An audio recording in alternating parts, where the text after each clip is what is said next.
and how often I looked at people who I could tell had never skated in life, never, gotten by, and kind of envied them for their good character and work ethic.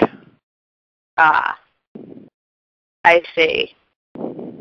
This one thing that I thought of as you were asking was that, to me, a lot of times, just the fact that somebody can write well makes the person more attractive to me, whether the person is male or female, because, it seems to add to their looks. Now, that might be a particularly female thing to say, that I don't see looks objectively, but I do find that true.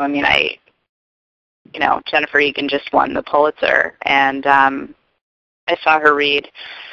I can't remember when, some months back, and I was listening to her read from A Visit from the Goon Squad and thinking she is so beautiful, and she is, but I don't know that she would have stood out to me in the same way had I just seen her, working the cash register at Walgreens or something. I'm intrigued by talent in my field, as I imagine a lot of people are, and so I don't know if that's really relevant, but I thought it was worth mentioning.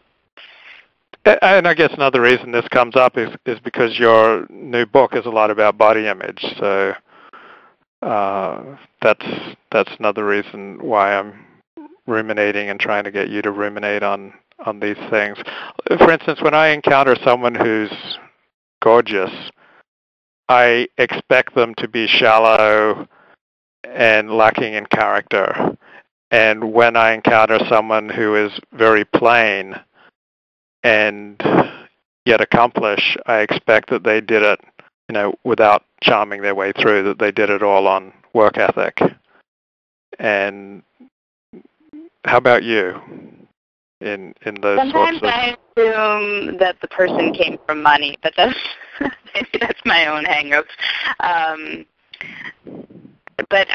see what you mean. I do see what you mean. Our looks can be an advantage. Money can be an advantage. Who your parents are can be an advantage. Location can be an advantage. I think there are a lot of things that can help somebody rise to the top, and talent is only one ingredient.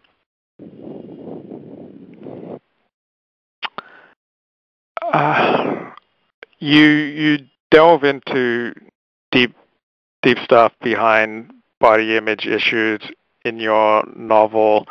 How do you decide, or how do you explore, without veering off into psychological jargon and or areas where I expect that you don't have great expertise, and yet, not skate the surface? You go very deep. How do you navigate that exploration? How did I navigate it? Yeah. 'Cause, you're not a psychologist, right? But you delve as deeply as, a therapist, it seems to me. Yeah. I think what I did was, like I was saying before, I used my own emotions and attributed them to characters who weren't going through exactly what I was going through. Obviously, not every character in my novel can be exactly like me, but every character has pieces of me, and I accessed my own emotions to understand their plights. I also did my research. I read a lot of books. I spent those 10 weeks at a weight loss camp. And as I mentioned before, I've had my own journey with body image issues. And so I think all of those things together were my research. Also, like I said before, it didn't seem fair to me to write a book about body image issues without really getting in there and getting my hands dirty. There are a lot of things I think that are okay to say in our society, and there are a lot of things that are unacceptable about bodies. And I didn't want to limit myself to the acceptable things. And an example of that is, it's acceptable for someone to say, "Oh my God, I just ate a whole jar of peanut butter." Like, like that was a binge, right? Like that's Yeah. sort of acceptable. Like people might laugh or whatever. It's not acceptable. I have my protagonist having a binge in the 5th chapter of the book, and it's a totally unacceptable binge. I mean, it's disgusting. She's at an all-you-can-eat Chinese buffet, and she's eating, everything in sight, and goes back for fourths and fifths and eats until she's way past the point of being sick. And it's graphic, and it's really disgusting. And that's the kind of stuff we're not supposed to say to each other. How many times have you met somebody who, you might hear somebody say, "I'm so full," or "Oh, I couldn't eat another bite," but you've never heard someone say, "I just ate 8 plates of lo mein." Yeah. Right. It's too dark, and there's a lot of stuff like that. So I felt like, if I'm going to do this, I'm going to do it. Yeah. Why did you write this book? I mean, consciously, my conscious reason for writing it might have been different from my unconscious reason, but consciously, and I'll try to touch on both. But consciously, I thought, I'd begun to look around at some point in my early 20s, and I'd begun to see that every single person has issues with food and with their bodies.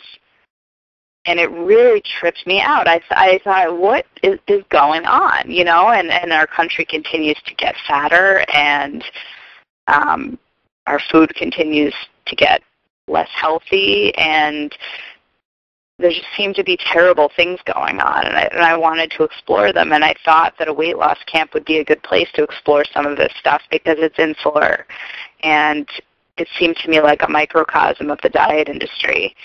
And it was full of the youngest dieters on the dieting scene, the children. So I thought it would be really interesting, so I went. And then, of course, the less conscious reason was a similar reason to why I wanted to write my first book. I mean, I wrote Who by Fire not knowing I have this desire, but having the desire, at first unconsciously and then later consciously, to unburden myself of my religious questions. I had been tormented by what to do about my religion, how to practice it, what to believe, etc. And writing a book about someone who was going through that, and sort of obsessing about Judaism and about spirituality for the years I was writing the book allowed me to unburden myself of that obsession, and I think I was doing the same thing this time. I felt like I'd spent so many years so focused on my body, and I was so sick of it and so curious about it at the same time. This obsession, and it's an obsession that educated women aren't supposed to have, supposed to be thinking about deeper things. And I have spent a lot of time in my life thinking about food and about the imperfections in my body. And it makes me embarrassed. It makes me feel ashamed. It makes me feel shallow. And I think that the unconscious reason for wanting to write this book was I wanted it to do what Who by Fire had done for me, which was unburden me of an obsession. Yeah, that totally rings true. I'm thinking off the top of my head that the only radioactive issue that you've yet to explore in depth is race. That makes sense because, to be honest, I don't think much about race. Yeah. But, I mean, this is a supercharged issue that you're tackling with Skinny. Oh yeah, big time hot button, and so is religion, of course. Yeah. Race doesn't affect me yet in my life, and in fact, often, and this is the truth, I'm not saying this, I know how this sounds. This is going to sound like I have some kind of weird white guilt, but I honestly sometimes don't know when someone's black. Like, someone will tell me, oh yeah, that black guy so-and-so, and I'll have to really think because I won't know who they're talking about. Like, I'm really not